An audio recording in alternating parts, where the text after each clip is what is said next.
नमस्कार, आपके साथ मैं हूं अभिलाषा पाठक। उत्तर प्रदेश में छोटे दलों का दबदबा होने वाला है। यूपी के छोटे दल 2022 की चुनावी रेल के इंजन में सवार होंगे। आज इस स्पेशल रिपोर्ट में हम आपको यूपी के क्षेत्रीय छत्रपों का बाहुबल दिखाने वाले हैं। देखिए, साइकिल, कमल, हाथी, छोटे दल किसके साथी।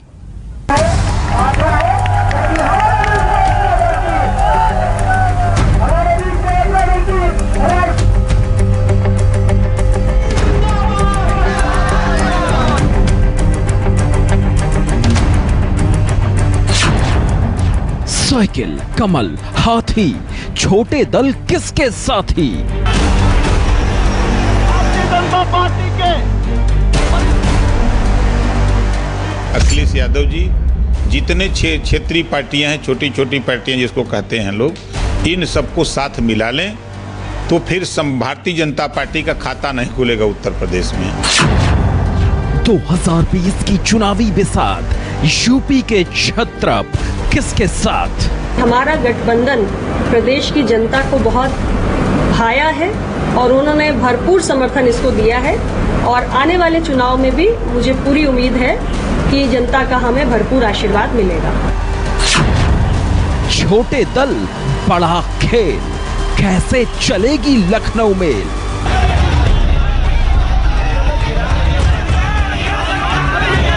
इनका कार्य क्षेत्र है, वहाँ पार्टी में शामिल हो रहे हैं। मैं उन्हीं सभी साथियों का बहुत बहुत स्वागत और बधाई देता हूँ। यूपी में 1 साल के अंदर विधानसभा का चुनाव होना है।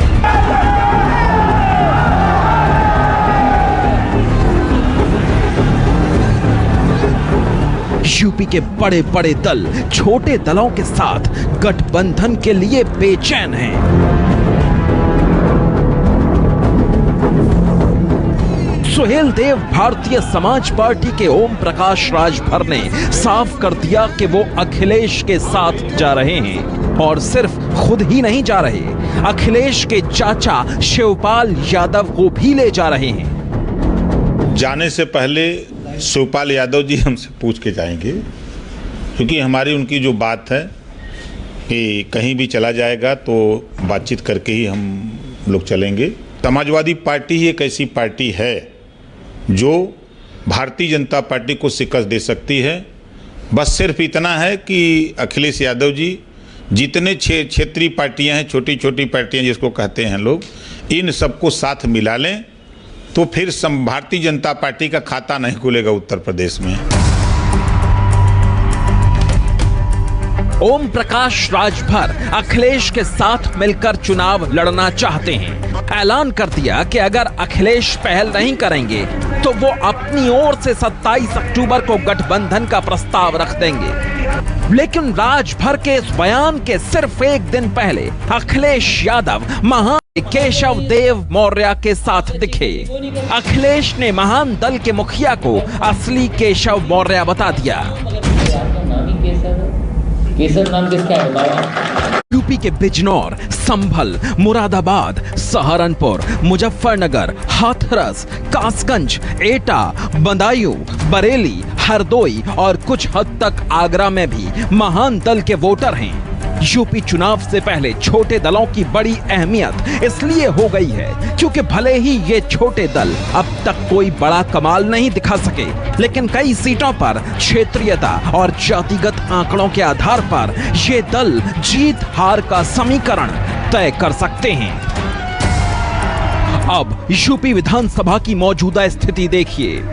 अभी बीजेपी के 304 विधायक हैं, समाजवादी पार्टी के 49, बीएसपी के 18 विधायक हैं, अपना दल के 9 विधायक हैं, कांग्रेस के सिर्फ 7 विधायक हैं। सुहेल देव भारतीय समाज पार्टी के 4 विधायक जीत कर आए। निषाद पार्टी का 2017 में 1 विधायक जीता और 3 निर्दलीय विधायकों ने जीत दर्ज की थी। अब देखिए 2022 में किस बड़े दल के साथ कौन जाता दिखाई दे रहा है। बीजेपी के साथ अपना दल और निषाद पार्टी का गठबंधन तय है। दूसरी तरफ समाजवादी पार्टी के साथ महान दल, जनवादी पार्टी और आरएलडी का गठबंधन तय है। यूपी में छोटे दल बलवान हैं, हर बड़ा दल छोटे दलों पर डोरे डाल रहा है। ऐसा इसलिए है क्योंकि इस बार यूपी में बड़े दलों के गठबंधन का कोई आसार नहीं है। ऐसा लग रहा है जैसे 2022 के चुनावों में छोटे दल बड़े बड़ों की नैया पार लगाएंगे। बीजेपी की सरकार में पूर्व मंत्री रहे ओम प्रकाश राजभर की अगुवाई में भागीदारी संकल्प मोर्चा बड़ा आकार ले रहा है। राजभर का दावा है कि अब तक 10 छोटे दल उनके मोर्चे में शामिल हो गए हैं।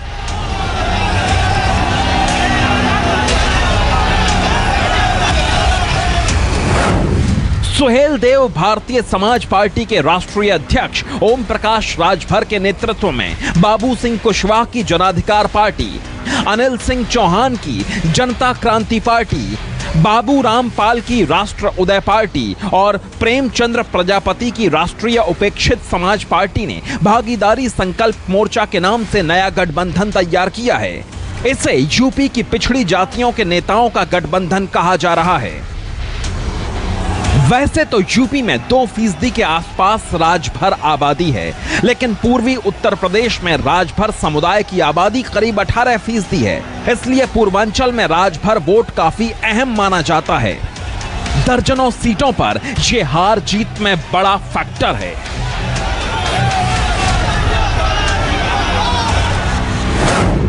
राजभर जाति का देवरिया, बलिया, आजमगढ़, सलेमपुर और गाजीपुर समेत कई जिलों की विधानसभा सीटों पर प्रभाव है। बनारस से बहराइच तक 15 जिलों की 60 से ज्यादा सीटों पर राजभर वोटरों की अच्छी तादाद है। राजभर समाज में ओम प्रकाश राजभर की पकड़ को देखते हुए बीजेपी ने सोशल इंजीनियरिंग की मुहिम के तहत 2017 के विधानसभा चुनाव में अपने से जोड़ा था। उन्हें 8 सीटें दी, जिनमें से 4 सीटों पर सुहेल देव भारतीय समाज पार्टी ने जीत भी हासिल की थी। बीजेपी के साथ अपना दल और निषाद पार्टी सरकार का हिस्सा है। उत्तर प्रदेश में पिछड़े वर्ग में प्रभावी कुर्मी समाज से आने वाली सांसद अनुप्रिया पटेल अपना दल की अध्यक्ष हैं। अनुप्रिया पटेल की अगुवाई वाला अपना दल 2014 से बीजेपी के साथ गठबंधन में है। 2017 में अपना दल 11 सीटों पर चुनाव लड़ा था।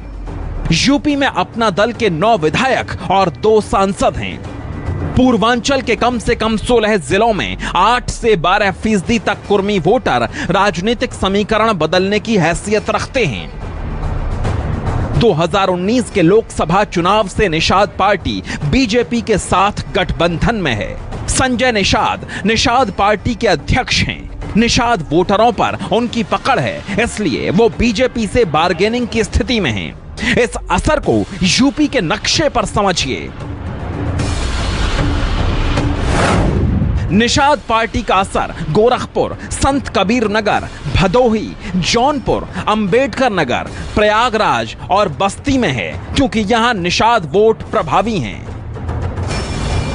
यूपी में निषादों का 4% वोट बैंक है और बीजेपी इस वोट बैंक को हर हाल में अपने हाथ में रखना चाहती है। अब बात राष्ट्रीय लोकदल यानी आरएलडी की। आरएलडी के जयंत चौधरी अखिलेश के पुराने साथी हैं। भले ही विधानसभा में आरएलडी का कोई विधायक नहीं है, लेकिन जाट वोटों पर आरएलडी का असर है। किसान आंदोलन के बाद से यह प्रभाव और बढ़ सकता है। अब मैप में इस ताकत को समझिए। बागपत, मुजफ्फरनगर, शामली, बुलंदशहर, मथुरा, हाथरस, मेरठ, अलीगढ़, आगरा और गाजियाबाद की 40 विधानसभा सीटों पर आरएलडी का असर है। अब बात पीस पार्टी की। पीस पार्टी भी पूर्वांचल के मुस्लिमों में पैठ रखती है। 2008 में डॉक्टर मोहम्मद अयूब ने पीस पार्टी बनाई थी और पीस पार्टी के 4 उम्मीदवार 2012 के विधानसभा चुनावों में जीत भी गए थे। लेकिन 2017 के चुनाव में पीस पार्टी अपनी सभी सीटें हार गई। लेकिन इस पार्टी का जनाधार डुमरियागंज, संत कबीर नगर, घोसी, आजमगढ़, बस्ती और महाराजगंज लोकसभा सीटों पर है। पूर्वांचल के गोरखपुर बस्ती मंडल के 7 जिलों की 41 विधानसभा सीटों में से 13 सीटों पर मुस्लिम वोटरों का खासा प्रभाव है। बंगाल चुनाव में AIMIM की हार के बाद अब असदुद्दीन ओवैसी की नजर 2022 के यूपी चुनावों पर है। असदुद्दीन ओवैसी यूपी चुनाव में छोटे दलों से गठबंधन करके मुसलमानों के बड़े नेता बनना चाहते हैं। उनकी नजर भी मुस्लिम बाहुल्य सीटों पर है। MIM पार्टी जो है भागीदारी संकल्प मोर्चा के साथ रहेगी और इंशाअल्लाह जनवरी में और यकीनन हम इस सफर में सर के साथ हैं और आगे बढ़ेंगे। ओवैसी का नारा है जय भीम जय मीम, लेकिन जय भीम की राजनीति करने वाली BSP के अलावा अब भीम आर्मी की आजाद समाज पार्टी भी चुनावी मैदान में दम दिखा सकती है। भीम आर्मी के चीफ चंद्रशेखर आजाद ने 15 मार्च 2020 को अपने राजनीतिक दल की स्थापना की। आजाद समाज पार्टी के झंडे का रंग भी बसपा की तरह नीला ही है। ASP 2022 के विधानसभा चुनावों में कई सीटों पर दमदार तरीके से उतरने की तैयारी में है। बहुत दिन पहले होता है जब चुनाव आता है तभी आतंकवादी आ जाते हैं और फिर वो 10-12 साल बाद रिहा होते हैं कि वो निर्दोष थे। ये लंबे समय से चल रहा है। इस खेल को अब जनता समझ चुकी है। असली आतंकवादी तो बीजेपी में बैठे हुए हैं। अभी जिन्होंने बहनों का चीरहरण किया प्रमुखी के चुनाव में, बहनों के कपड़े फाड़े, बहनों को जो है बेइज्जत किया और नंगा नाच किया लोकतंत्र में गुंडा राज का, असली आतंकवादी तो बीजेपी में बैठे हुए हैं। उन पर कब कार्रवाई होगी? वो जो नेता जिसने SP को थप्पड़ मार दिया उनसे जवाब कब लिया जाएगा? मुख्यमंत्री कहाँ, कानून व्यवस्था कहाँ है उत्तर प्रदेश में? ये सारा झूठ जो है बेनकाब हो रहा है और जनता जो है सब समझ रही है। शिवपाल यादव सूबे के कई छोटे दलों के नेताओं के संपर्क में हैं। ओम प्रकाश राजभर और AIMIM के चीफ असदुद्दीन ओवैसी से उनकी मुलाकात हो चुकी है।